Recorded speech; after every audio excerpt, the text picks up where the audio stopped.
It's here. I don't know where, I don't know how, but it's here. It's inside the house. I've done everything. I've called Todd, I've called Howard, I even called a goddamn exorcist. None of them believed me. None of them so much as offered to help.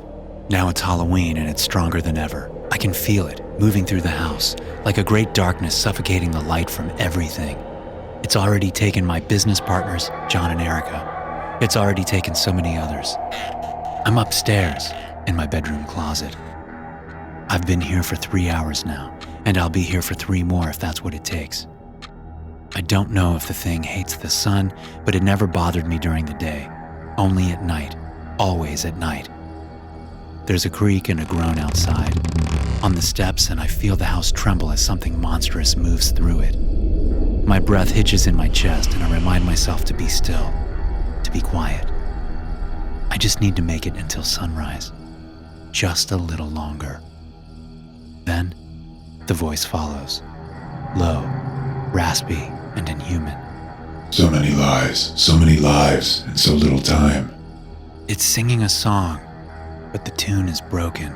Each word scrapes along my ears like a razor blade, cutting deep into my mind and pulling back memories. It sang before it took John.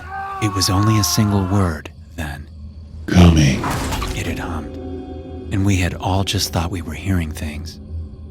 Now John's everywhere. There are pieces of him littered throughout the house, fingers and toes, and intestines and eyes. I weep silently into my hands, and I can smell John's blood on them. I can hear his screams. I can taste my cowardice for not doing more to help him, for not even trying. Oh, how good it'll feel to finally go. The thing sings. I wince in pain at every word. God damn, it hurts to listen to it. Warmth flows from my ears, and I realize they're bleeding.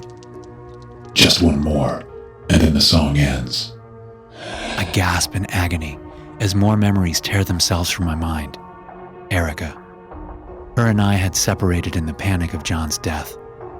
I had run up here, trying to call the police, but my phone was haywire. That's when I heard it come for her in the basement.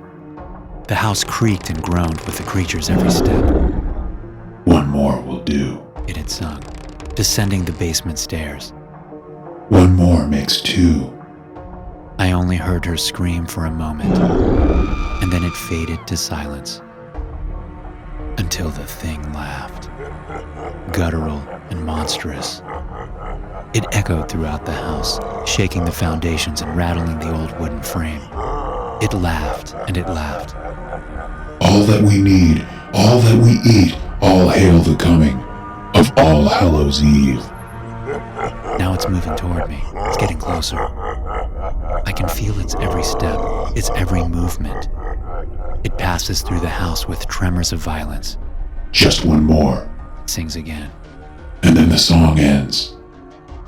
It's outside the bedroom now, and my ears are bleeding badly. I can't take it anymore. I can't take the sound. I clamp my eyes shut, trying to ignore the agony of its voice, trying to ignore the panic rioting in my body. The floorboards creak outside the closet, and I smell something rotten, vile, and grotesque. Something dead. There's a low groan as the closet door slides open. Looky, looky. It sings, discordant and tuneless. Wouldn't you like to see something spooky? I don't look. Agony tears through my eyes. They're being split open from the inside out, and blood is pouring from my head in a river down my jaw. I whimper, and something leans close to me. The smell of rot is nearly unbearable now, and I gag and retch, but I refuse to open my eyes. I can't. If I see it, then it's real. If I see it, then I die. Something grips my wrist, something cold and damp and loose with flesh. It pulls me from the closet, and I howl in terror and fear. It's taking me somewhere. Please, I sputter, please don't. My leg creaks as it drags me down the steps, and I scream. My eyes are clamped shut, but I feel myself moving through pieces of John as the creature pulls me through the house. Finally, it stops. I'm hyperventilating now, my chest rising and falling in rapid succession. No, no, no, I mutter again and again. Yes, it says, and this time it isn't singing. It tosses me by my arm, and I feel my shoulder snap backwards out of its socket. I tumble down the old wooden stairs, my head smashing against the steps, my wrist snapping in half as I finally collide against the landing. I groan, tears and blood streaming down my face.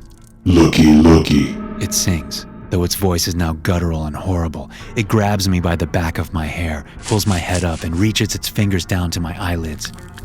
Would you like to see something spooky? It pulls them open, and I see our studio. Our camera is pointing toward the cages, 10 of them, each filled with pieces of the children, each a tapestry. The light in the basement is dim, but I can see Sally's witch hat, still tied to her head. I can see Michael's werewolf paw, still on his dismembered hand. I lick my lips. There, in the back, is Yonda's Cinderella costume, the glass slipper still upon one of her feet. The thing throws me forward, and I crash against the steel bars of the cage. When I look up in a daze, I see Erica's corpse.